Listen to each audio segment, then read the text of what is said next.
आज हम बात करेंगे पनीर डोडी या पनीर बूटी के बारे में, जो कि सदियों से इस्तेमाल हो रही है। तो बिस्मिल्लाहिर्रहमानिर्रहीम। आज की वीडियो का आगाज़ इस दुआ के साथ करते हैं कि अल्लाह आप सबका दस्तरखान सजाए रखे और हम सबको सेहत और ईमान का रिज़्क़ अता फरमाए। इसके फ़ायदे तो हम देखेंगे ही, लेकिन इसके नुकसानात क्या हो सकते हैं ज़्यादा इस्तेमाल से, ये भी हम जानेंगे। आपने ये कब और कैसे इस्तेमाल करनी है, इसकी मिकदार क्या होनी चाहिए, ये भी हम जानेंगे। कौन से लोग इसे बिल्कुल इस्तेमाल ना करें, ये भी आज की वीडियो में आपको पता चलेगा।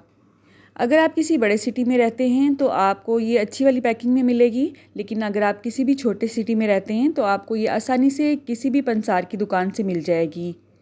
आजकल जंक फूड खाने की वजह से या मीठा खाने की वजह से बच्चियों के चेहरे पे बहुत सीवियर किस्म की एक्नी हो जाती है और बहुत ज़्यादा इलाज करवाने के बावजूद भी ये ठीक नहीं होती है। एक्नी को ख़त्म करने के लिए ये एक बेस्ट चीज़ है। यहाँ पे मैंने पंसार की दुकान से ये मंगवाई है और आपने देखा है ये बिल्कुल आम सी पैकिंग में है, किसी भी अच्छी पैकिंग में नहीं है। तो आपको ये खुली ही मार्केट में मिल जाएगी। आपने परेशान नहीं होना है कि बंद पैकिंग में नहीं है तो ये अच्छी क्वालिटी की नहीं होगी। किसी भी काबिल एतमाद पंसार की शॉप से आप इसे ख़रीद सकते हैं। इसकी शक्ल आप देख रहे हैं, ये छोटे छोटे फूलों जैसे होते हैं। जिस समय अगर शुगर लेवल आपका बहुत ज़्यादा हो जाता है तो फेस पे एक्नी हो जाती है, या अगर आपका मैदा अपसेट होता है तो भी एक्नी की ये वजह बन सकती है। जिल्द की जितनी भी बीमारियाँ हैं जिसमें एक्नी शामिल है, ख़ारिश भी शामिल है, इसके अलावा फेस पे अगर छाइयाँ हो चुकी हैं, इन छाइयों की वजह कुछ भी हो सकती है। आपकी बढ़ती हुई उम्र भी हो सकती है, हार्मोनल चेंजेस भी हो सकते हैं। उस सब का इलाज भी इसी पनीर बूटी के अंदर मौजूद है। मैदा अपसेट है, खाया पिया कुछ भी हज़म नहीं होता, मैदे में गर्मी महसूस होती है, मैदा ख़राब होने की वजह से मुंह में स्मेल आती है आपके, तो उसका इलाज भी इसी पनीर बूटी के अंदर मौजूद है। अब आप में से अक्सर लोगों को ये शिकायत होगी कि इसका टेस्ट जो है वो बहुत कड़वा होता है, तो उसका हल भी है हमारे पास। अच्छा, अक्सर लोगों के टेस्ट पर बहुत सेंसिटिव होते हैं। मैं भी बहुत ज़्यादा कड़वी या खट्टी या बहुत ही अजीब से टेस्ट वाली चीज़ को नहीं खा सकती हूँ।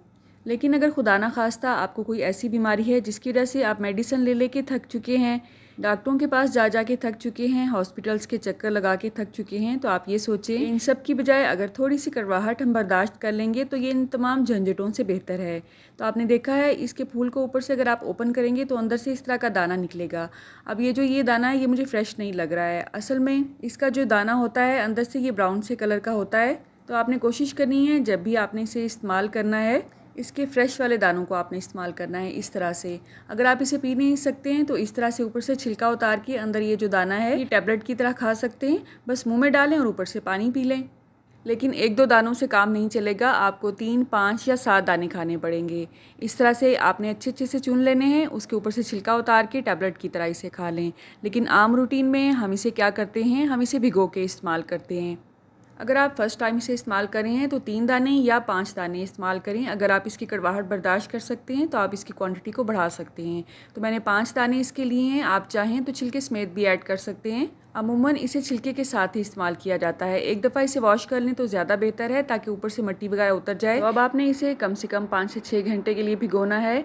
बेहतर है कि आप इसे फ्रिज में रख दें। इसे कवर करके मैं इसे फ्रिज में रख दूँगी। अमूमन इसे गर्मियों में ही इस्तेमाल किया जाता है, तो बेहतर यही है कि इसे फ्रिज में ही रखा जाए। अमूमन इसे सर्दियों में इस्तेमाल नहीं किया जाता है, लेकिन अगर आपके एरिया में सर्दी है और एक्नी वगैरह का मसला है और आप इसे सर्दी में भी इस्तेमाल करना चाहते हैं, तो बेहतर यही है कि आप इसे नीम गर्म पानी में भिगो के शेल्फ़ पे ही छोड़ दें। लेकिन अगर गर्मी है आपके एरिया में तो आपने इसे फ्रिज में रखना है, ठीक है। तो मैंने इसे रात भर फ्रिज में रखा था। अब आप इसका कलर देख सकते हैं, हल्का सा गदला सा हो चुका है। अगर आप ज़्यादा दाने भिगोते तो जाहिर है इसका कलर थोड़ा सा ज़्यादा डार्क होता। आपने इसे निहार मुँह पीना है। अच्छा, अक्सर लोगों की आंखों के गिर्द बहुत स्याह हल्के होते हैं। कुछ का ये मसला तो मोरूसी होता है, लेकिन अक्सर लोगों की आंखों के गिर्द जो स्याह हल्के होते हैं वो उनकी नींद की ख़राबी की वजह से होते हैं या हार्मोनल इम्बैलेंस की वजह से होते हैं। तो आपने परेशान बिल्कुल भी नहीं होना है। इसका इलाज भी इसी पानी के अंदर मौजूद है। आपने इसे निहार मुँह पीना है। 1 गिलास आपने कम से कम 3 से 4 हफ्ते के लिए मुसलसल पीना है, तो आप देखेंगे आपको वाज़ेह फ़र्क महसूस होगा। ये सदियों से इस्तेमाल होने वाली बूटी है। अपने घर के बुज़ुर्गों से अगर आप पूछेंगे तो वो इसके बारे में ज़रूर जानते होंगे।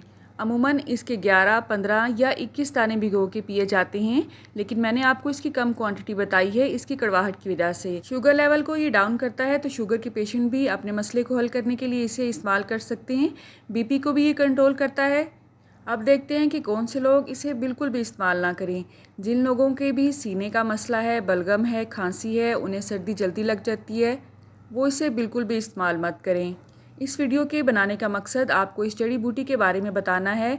आपने अगर इसे मुसलसल इस्तेमाल करना है या अपनी किसी भी बीमारी के बारे में इस्तेमाल करना है तो आपने इसे एक दफ़ा अपने मौलिज से या किसी भी हकीम से मशवरे के बाद ही इस्तेमाल करना है। अक्सर हकीम हजरात इसे 2 से 3 माह तक मुसलसल इस्तेमाल करवाते हैं, लेकिन मेरा मशवरा यही है कि कोई भी आप नई चीज़ इस्तेमाल करते हैं तो 3 हफ़्ते तक मुसलसल इस्तेमाल करें, फिर 1 हफ़्ते का गैप दे दें। हर इंसान का जिस्म दूसरे से मुख्तलिफ होता है। हर इंसान का जिस्म हर चीज़ को मुख्तलिफ तरीके से बर्दाश्त करता है। तो ज़रूरी नहीं है कि एक चीज़ का असर अगर आप पे नहीं हो रहा है तो दूसरे पे भी ना हो, या उस पे हो रहा है तो आप पे भी बिल्कुल वैसे ही इसका असर हो।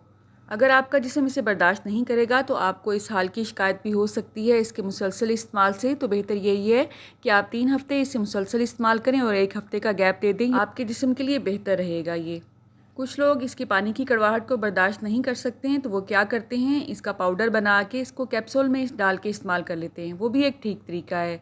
अगर आप शुगर की दवाई ले रहे हैं, ब्लड प्रेशर की दवाई ले रहे हैं तो इसके मुसलसल इस्तेमाल से आपका बीपी एक्स्ट्रा डाउन हो सकता है, आपका शुगर लेवल एक्स्ट्रा लो हो सकता है। तो आपने अपने मौलिज के मशवरे के बाद ही इसे इस्तेमाल करना है। हामला और दूध पिलाने वाली माएँ भी इसे अपने मौलिज के मशवरे के बाद ही इस्तेमाल करें। इसे मुसलसल इस्तेमाल करने से उन्हें भी नुकसान हो सकता है। इसके पानी की कड़वाहट को ख़त्म करने का एक तरीका ये भी है कि इसके साथ आप 2-3 दाने इमली के भिगो के रख दें। तो इमली की जो खटास होगी वो इसकी कड़वाहट को बहुत हद तक कम कर देती है। इमली भी हमारे मैदे के लिए बहुत मुफीद है, मैदे की गर्मी को ख़त्म करती है।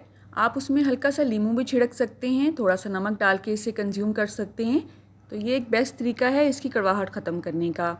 अगर कोई भी पॉइंट मिस हो गया हो मुझसे, अगर आपके जहन में कोई भी नया क्वेश्चन हो इसके बारे में जो कि मेरे जहन में नहीं आया है, तो आपने कमेंट बॉक्स में ज़रूर पूछना है। अगर मेरे इल्म में इसका आंसर हुआ तो मैं आपको ज़रूर बताऊंगी। अगर मैं नहीं जानती हुई इसके बारे में तो भी बगैर शर्म के मैं आपको बता दूंगी कि मैं इसके बारे में नहीं जानती हूँ, बजाय इसके कि मैं अपने कम नॉलेज को आप पे झाड़ूँ और आपका नुकसान हो जाए।